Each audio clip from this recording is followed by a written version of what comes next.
வசனம் 1. பின்பு அவர் பட்டணங்களை தோறும் கிராமங்கள் தோறும் பிரயாணம் பண்ணி தேவனுடைய ராஜ்யத்திற்குரிய செய்திகளை கூறி பிரசங்கித்து வந்தார். 12 பேர் அவருடனே கூட இருந்தார்கள். வசனம் 2. அவர் பொல்லாத ஆவிகளையும் வியாதிகளையும் நீக்கி குணமாக்கிய சில ஸ்திரீகளையே 7 பரிசுத்த நீங்கின மகதலேனா எனப்பட்ட மரியாளும். வசனம் 3. ஏரோதின்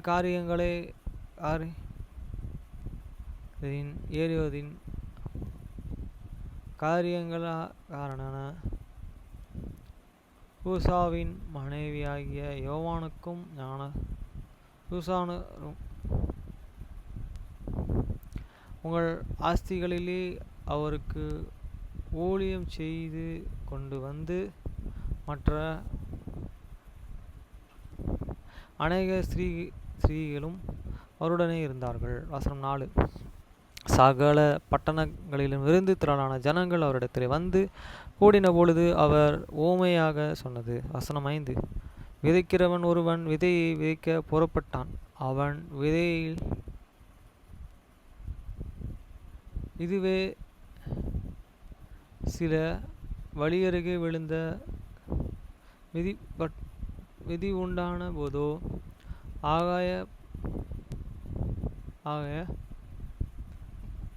பறவைகள் வந்து அதை பட்சித்து போட்டது. வசனம் 6. சில விதைகள் கற்பாறையில் மேல் விழுந்தது. அது முளைத்து அதற்கு ஈரமில்லாதனால் விழுந்து போயிற்று. வசனம் 7. சில விதைகள் முள்ளுள்ள இடங்களில்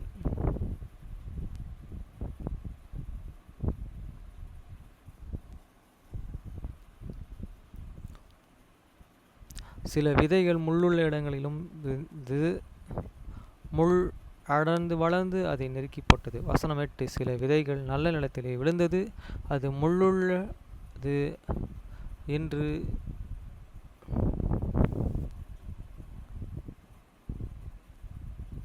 என்று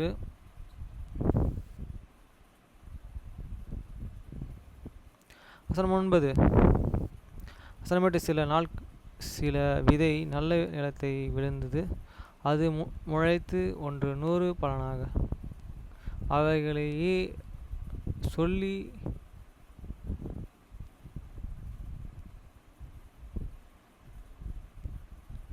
சில விதைகள் நிலத்திலேயே விழுந்தது. அது முளைத்து 100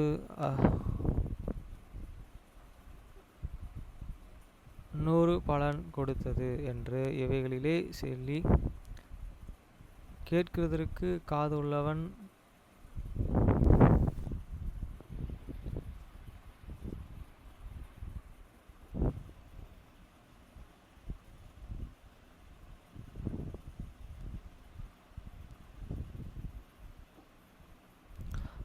வசனம் 10. அதற்கு அவர் தேவனுடைய ராஜ்யத்தில் இரகசியங்களை அறியும்படி உங்களுக்கு அருளப்பட்டது மற்றவர்களுக்காக. அவர்கள் கண்டும் காணாதவர்களாயும் கேட்டும் கேளாதவர்களாயும்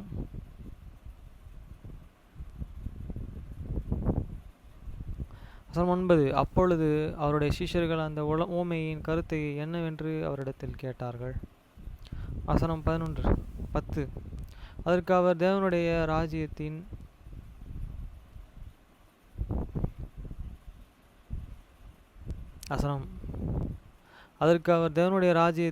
இரகசியங்களை அறியும்படி அவருக்கு அருளப்பட்டது மற்றவர்களுக்கோ அவர் சொல்ல கண்டு காணாதவர்களாகவும் கேட்டும் உணராதவர்களுமாயும் இருக்க.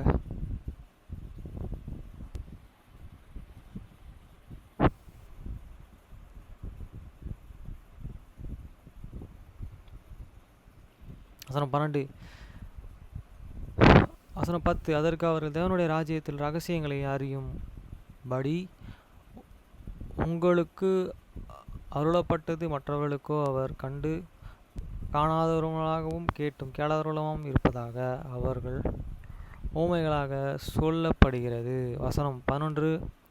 அந்த ஊமையின் கருத்தாவது. வசனம் 12. யாராகிலும் படப்பட்டவர்கள் வசனத்தையே கேட்கிறார்களே.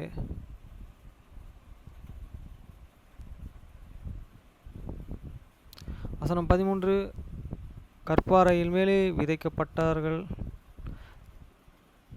விதைக்கப்பட்டார்கள் போகும்பொழுது சந்தோஷத்துடனே வசனத்தை ஏற்றுக்கொள்.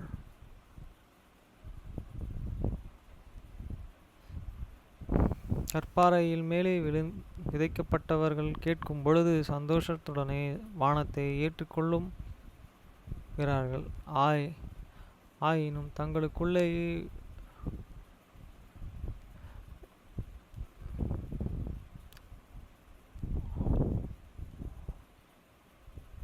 வசனம் 13. கற்பாறையின் மேலே விதைக்கப்பட்டவர்கள் கேட்கும் பொழுது சந்தோஷத்துடனே வசனத்தை கேட்டுக்கொள்கிறார்கள். ஆயினும் தங்களுக்குள்ளேயே வேறு உள்ளதானபடி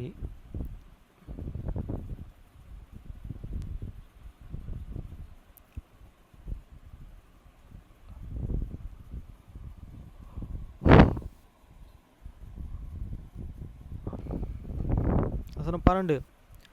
வழி அருகே விதைக்கப்பட்டவர்கள் வசனத்தையே கேட்கிறார்கள். அவர்கள் விசுவாசித்து இரட்சிக்கப்படாதபடிக்கு பிசாசானவன் வந்து வசனத்தை அவர்கள் இருதயத்திலிருந்து எடுத்து கொண்டு போகிறான். வசனம் 13.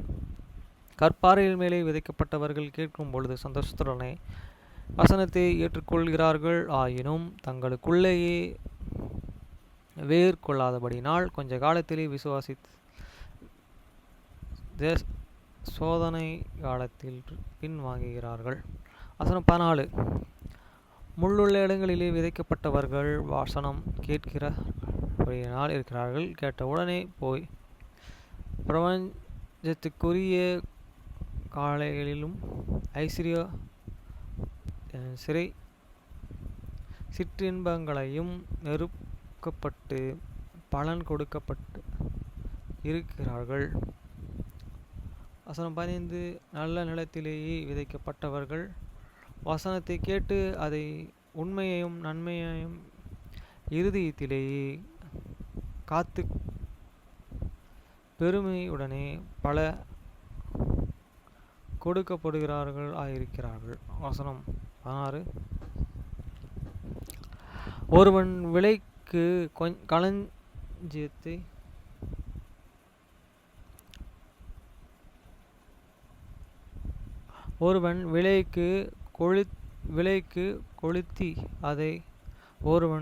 கொளுத்தி அதை ஒரு பாத்திரத்தின் மேலே மூட்டி போட மாட்டான். கட்டிலின் கீழே வைக்கவும் மாட்டான்.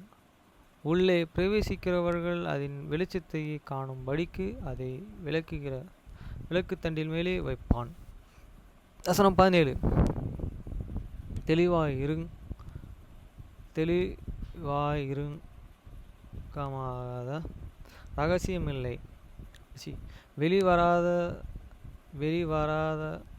வெளியரங்கமாகாத ரகசியம் இல்லை. அறிவிக்கப்பட வெளியாக்கப்படாத மறைப்பொருளும் இல்லை. வசனம் 18.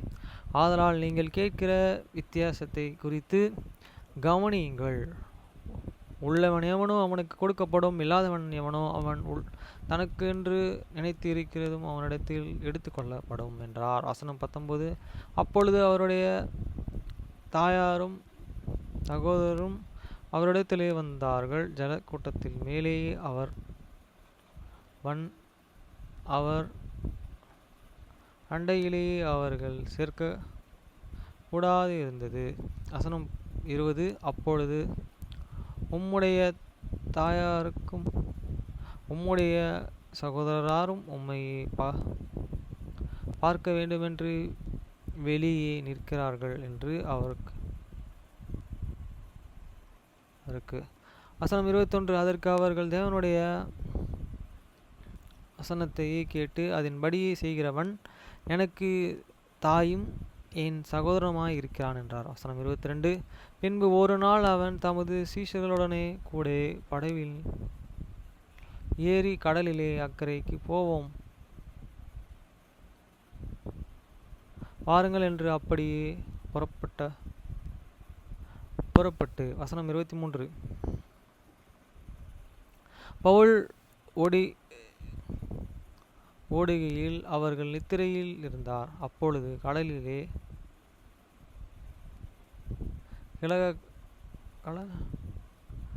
காற்று உண்டானால் அவர்கள் மோசையுடனே தீர்க்க படகு ஜலத்தினாலே நின்றது. வசனம் 24. அவர்கள் அவரிடத்திலே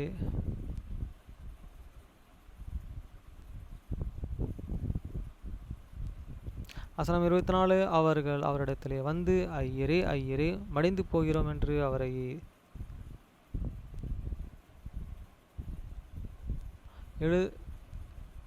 எழுப்பினார்கள்.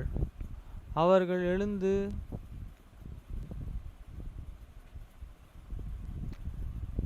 சுற்றி இருக்கும் ஜலத்திற்கு ஒருவரே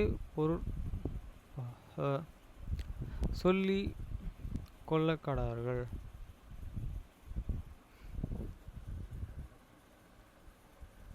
வசனம் 25. அவர்களை நோக்கி, உங்கள் விசுவாசம் உங்களுக்கே என்றார். அவர்கள் பயந்து ஆச்சரியப்பட்டு, அவர் யாரோ சந்தோஷத்திற்கும் காற்றுக்கும் ஜலத்திற்கும் கட்டளையிடுகிறார், அவைகளும் இவைகளுக்கு கீழ்ப்படுகிறது என்று ஒருவர் சொல்லிக் கொண்டார்கள். வசனம் 26. பின்பு கலிலேயாவுக்கு எதிரே கதோரானருடனே நாட்டிலே சேர்ந்தார்கள். வசனம் 27. அவர்கள் கரையில் இருக்கிற பொழுது நெடு நாளாய் பிசாசு பிடித்தவனும் வஸ்திரம் தெரியாதவனும் வீட்டிலே தங்காமலும் பிரவேசிக்க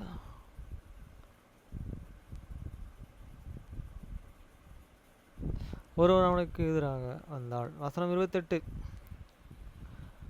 அவன் இயேசுவை கண்ட பொழுது கூக்குரலிட்டு அவர்களுக்கு முன்பாக விழுந்து, இயேசுவே, உன்னதமான தேவனுடைய குமாரனே, எனக்கு உமக்கும் என்ன?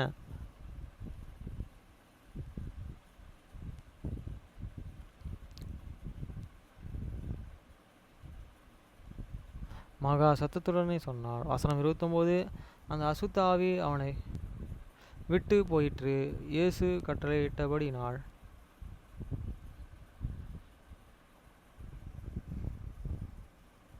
வசனம் 30.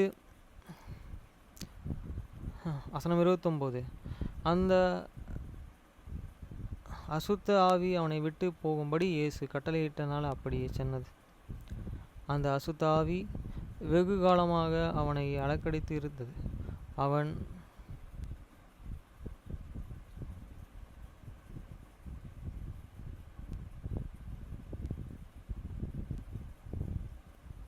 வசனம் 30. இயேசு அவனை நோக்கி, உன் பெயர் என்னவென்று கேட்டார். அதற்கு அவன்,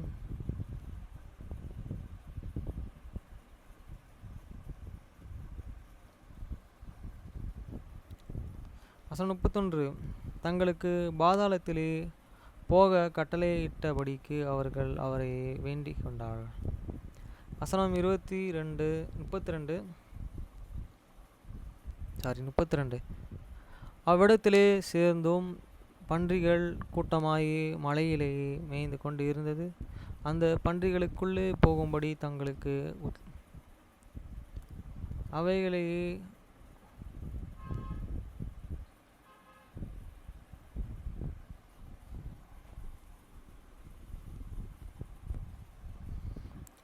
கடலிலே வாய்ந்தது, அமிழ்ந்து மாண்டது. வசனம் 34. அவைகள் மேய்த்தவர்கள் சம்பவித்ததை கண்டு ஓடிப்போய் பட்டணத்திற்குள் சுற்றுப்புறங்களிலும் அறிவித்தார்கள். வசனம் 35. அப்பொழுது சம்பவித்ததை பார்க்கும்படி ஜனங்கள் புறப்பட்டு இயேசுவினிடத்திலே வந்து, பிசாசுக்கள் விட்டு போன மனுஷன் வஸ்திரம் தரித்து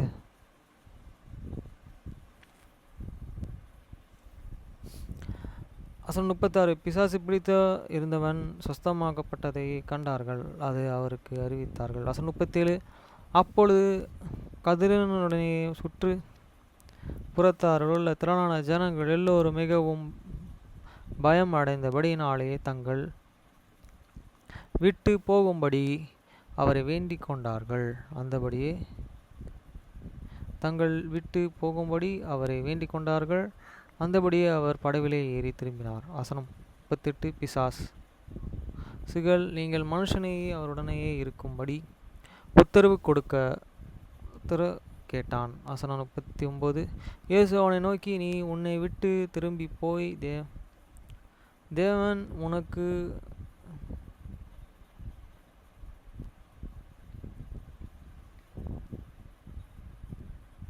வசனம் 39. இயேசு அவனை நோக்கி, உன் வீட்டிற்கு திரும்பி போ, தேவன் உனக்கு சொஸ்தமாய் செய்தவைகளை அறிவி என்று சொல்லி அவனை அனுப்பிவிட்டார். அந்தபடியே அவன் போய் இயேசு தனக்கு செய்தவைகளை எல்லாம்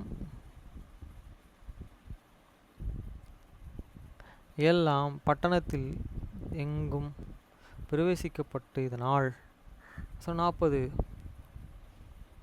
39. இயேசு அவனை நோக்கி, நீ உன் வீட்டிற்குள் திரும்பி போய் உனக்கு செய்தவைகளையும் எல்லாம் அறிவி என்று சொல்லி அவனை செய்தவைகளை எல்லாம் பட்டணத்திலே என்று எங்கும் பிரவேசித்தபடி நான் 40. இயேசு திரும்பவும் வந்தபொழுது ஜனங்கள் எல்லோரும் அவருக்காக காத்திருந்தபடினால் அவரை சந்தோஷமாய் ஏற்றுக்கொண்டார்கள். 41. அப்பொழுது ஜெப ஆலய தலைவனாகிய எவீரு என்னும் பொருளுள்ள ஒரு மனுஷன் வந்து இயேசுவின் பாதத்திலேயே விழுந்து 12 வயதுள்ள தன்னுடைய ஒரு குமாரத்தி மரணம் அவஸ்தையில் இருந்தபடியினால் 42. தன் வீட்டிற்கு வரும்படி அவரை வேண்டிக் கொண்டான்.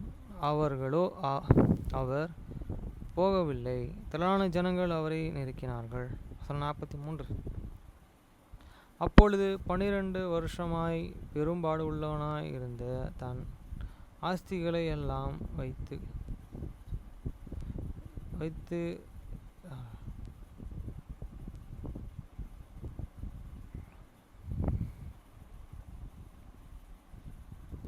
வசனம் 43.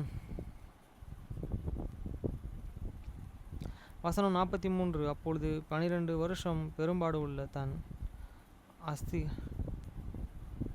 எல்லாம் வைத்திருந்தவர்களுக்கு செலவழித்து ஒருவனும் சொஸ்தமாக்கப்பட்டு இருந்த ஒரு ஸ்திரீ. வசனம் 44. அவர்கள் பின்னாக வந்து அவருடைய வஸ்திரத்தின் ஓரத்தை தொட்டு உடனே அவருடைய பெரும்பாடு நின்று போயிற்று. வசனம் 45. அப்பொழுது இயேசு என்னை தொட்டது யார் என்று கேட்டார். எங்களுக்கு தெரியாது என்று எல்லாம் சொன்ன பொழுதோ பேதுரு அவனுடனே கூட இருந்தவர்களும், ஐயரே, திரளான ஜனங்கள் உம்மை சூழ்ந்து நெருங்கி கொண்டு இருக்கிறார்கள். என்னை தொட்டது யார் என்று எப்படி நீர் கேட்கிறீர் என்றார்கள். வசனம் 46. அதற்கு இயேசு, என்னிலிருந்து வல்லமை புறப்பட்டதை அறிந்திருக்கிறேன், ஆதலால் ஒருவர் என்னை தொட்டு உண்டு என்றார். வசனம் 47. அப்பொழுது அந்த ஸ்திரீ நான் மறைந்து இருக்கவில்லை என்று கண்டு நடுங்கி வந்து அவர் முன்பாக விழுந்து அவரை தொட்டு காரணத்தையும் உண்டான தன் சொஸ்தமானதையும் எல்லா ஜனங்களுக்கும் முன்பாக அவருக்கு அறிவித்தார். 48. அவர் அவைகளை பார்த்து, மகளே திடன்கொள், உன் விசுவாசம் உன்னை ரட்சித்தது, சமாதானத்துடனே போ என்றார். வசனம் 49. அவர் அப்படியே பேசிக்கொண்டே இருக்கையில் ஜெப ஆலயத்தினுடைய வீட்டிலிருந்து ஒருவன் வந்து அவனை நோக்கி, உம்முடைய குமாரத்தி மரித்து போனாள், போதகரே வந்து வருத்தப்படுத்த வேண்டாம் என்றார். வசனம் 9. இயேசு அதை கண்டு பயத்தோடே விசுவாசமுள்ளதாயிரு, பயப்படாதே. வசனம் இயேசு அதை கேட்டு, பயப்படாதே, விசுவாசம் உள்ளவனாயிரு, அப்பொழுது அவள் ரட்சிக்கப்படுவாள் என்றார். வசனம் 51. அவர் வீட்டிலே வந்தபொழுது பேதுருவையும் யாக்கோபையும் யோவானையும் பொன்னின் தகப்பனையும் தாயையும் தவிர வேறு ஒருவரையும் உள்ளே வரவிடாமல். வசனம் 52. எல்லோரும் அழுது அவளை குறித்து துக்கம் கொண்டாகிறதை கண்டு ஆழமாயும் அழகாயும் உள்ள அவள் மரித்து போகவில்லை, நித்திரையாயிருக்கிறாள் என்றார். வசனம் 53. அவர் மரித்து போனாள் என்றும் அவள் அறிந்திருந்தனால் அவரை பார்த்து நகைத்தார்கள். வசனம் 54.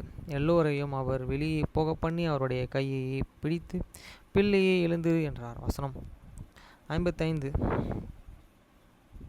அப்பொழுது அவள் உயிர் திரும்ப வந்து உடனே அவள் எழுந்திருந்தாள். அவளும் ஆகாரம் கொடுக்க கட்டளையிட்டார். வசனம் 55. அப்பொழுது அவள் உயிரோடு திரும்ப வந்து உடனே அவள் எழுந்திருந்தாள். அவர்களுக்கு ஆகாரம் கொடுக்க கட்டளையிட்டார். வசனம் 56. அவள் தாய் தகப்பன்மார்கள் ஆச்சரியப்பட்டார்கள்.